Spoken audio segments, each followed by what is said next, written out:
Clip number 49، اس میں آپ قرآن پاک کی سورہ بقرہ کی آیت نمبر 145 سے 147 تک کی تلاوت، ترجمہ اور تفسیر صراط الجنان سنیں گے۔ بسم اللہ الرحمن الرحیم۔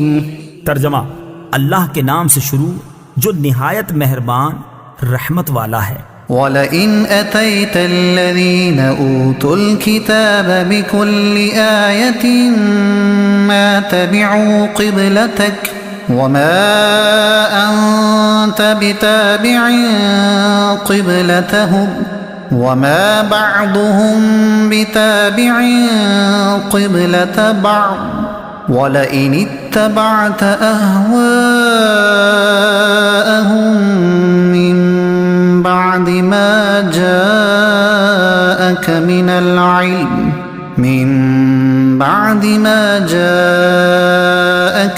العلم إنك إذا لمن الظالمين۔ ترجمہ: اور اگر تم ان کتابیوں کے پاس ہر نشانی لے آؤ تو بھی وہ تمہارے قبلے کی پیروی نہ کریں گے، اور نہ تم ان کے قبلے کی پیروی کرو، اور وہ آپس میں بھی ایک دوسرے کے قبلے کے تابع نہیں ہیں۔ اور اے سننے والے، اگر تیرے پاس علم آ جانے کے بعد تو ان کی خواہشوں پر چلا تو اس وقت تو ضرور زیادتی کرنے والا ہوگا۔ وَلَئِنْ أَتَيْتَ، اور اگر تم لے آؤ۔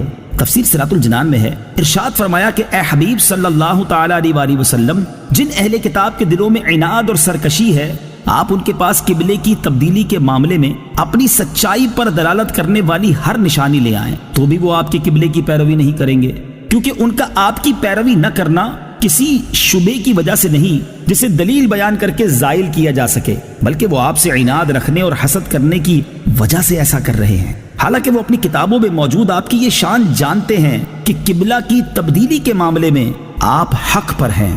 وَمَا أَنْتَ بِتَابِعٍ قِبْلَتَهُمْ، اور نہ تم ان کے قبلے کی پیروی کرو۔ تفسیر صراط الجنان میں ہے، اس آیت میں یہودیوں کے قبلے کی پیروی سے منع کیا گیا۔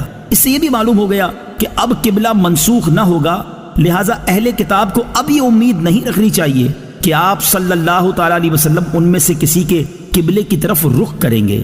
وَمَا بَعْضُهُمْ بِتَابِعٍ قِبْلَةَ بَعْضٍ، اور وہ آپس میں بھی ایک دوسرے کے قبلے کے تابع نہیں ہیں۔ تفسیر صراط الجنان میں ہے، یعنی اے حبیب صلی اللہ تعالی علیہ وآلہ وسلم، اہل کتاب آپ کی مخالفت کرنے میں تو متفق ہیں، لیکن قبلے کے معاملے میں یہ خود بھی ایک دوسرے کے مخالف ہیں، اور جس طرح ان سے یہ امید نہیں کی جا سکتی کہ وہ آپ سے متفق ہو جائیں، اسی طرح ان کے آپس میں متفق ہونے کی بھی کوئی امید نہیں کی جا سکتی۔ یاد رہے کہ یہود و نصارہ دونوں بیت المقدس کو قبلہ مانتے ہیں، مگر یہودی صخرہ کو اور عیسائی اس کے مشرقی مکان کو قبلہ مانتے ہیں۔ وَلَئِنِ اتَّبَعْتَ أَهْوَاءَهُمْ، اور اگر تو ان کی خواہشوں پر چلا۔ تفسیر صراط الجنان میں ہے، یہ امت کو خطاب ہے کہ خانہ کعبہ کے قبلہ ہونے کے بعد اگر کسی نے بیت المقدس کو قبلہ بنایا تو وہ ظالم ہے۔ الذين آتيناهم الكتاب يعرفونه كما يعرفون أبناءهم وإن فريقا منهم ليكتمون الحق وهم يعلمون۔ ترجمہ: وہ لوگ جنہیں ہم نے کتاب عطا فرمائی ہے وہ اس نبی کو ایسا پہچانتے ہیں جیسے وہ اپنے بیٹوں کو پہچانتے ہیں، اور بے شک ان میں گروہ جان بوجھ کر حق چھپاتے ہیں۔ یعرفونہ کما یعرفون ابناءہم، وہ اس نبی کو ایسا پہچانتے ہیں جیسا وہ اپنے بیٹوں کو پہچانتے ہیں۔ تفسیر صراط الجنان میں ہے، مراد یہ ہے کہ گزشتہ آسمانی کتابوں میں نبی آخر الزمان حضور سید عالم صلی اللہ تعالی علیہ وآلہ وسلم کے اوصاف ایسے واضح اور صاف بیان کیے گئے ہیں جن سے علماء اہل کتاب کو حضور پر نور صلی اللہ تعالی علیہ وآلہ وسلم کے خاتم الانبیاء ہونے میں کچھ شک و شبہ باقی نہیں رہ سکتا، اور وہ حضور اقدس صلی اللہ تعالی علیہ وآلہ وسلم کے اس منصب عالی کو کامل یقین کے ساتھ جانتے ہیں۔ وَإِنَّ فَرِيقًا مِّنْهُمْ لَيَكْتُمُونَ الْحَقَّ، اور بے شک ان میں ایک گروہ حق چھپاتے ہیں۔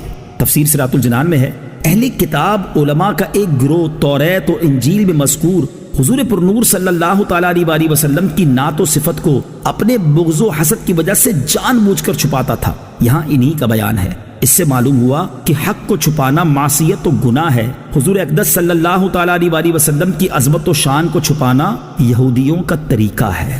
الحق من ربك فلا تكونن من الممترين۔ ترجمہ: اے سننے والے، حق وہی ہے جو تیرے رب کی طرف سے ہو، پس تو ہرگز شک کرنے والوں میں سے نہ ہونا۔ الحق من ربک، حق وہی ہے جو تیرے رب کی طرف سے ہو۔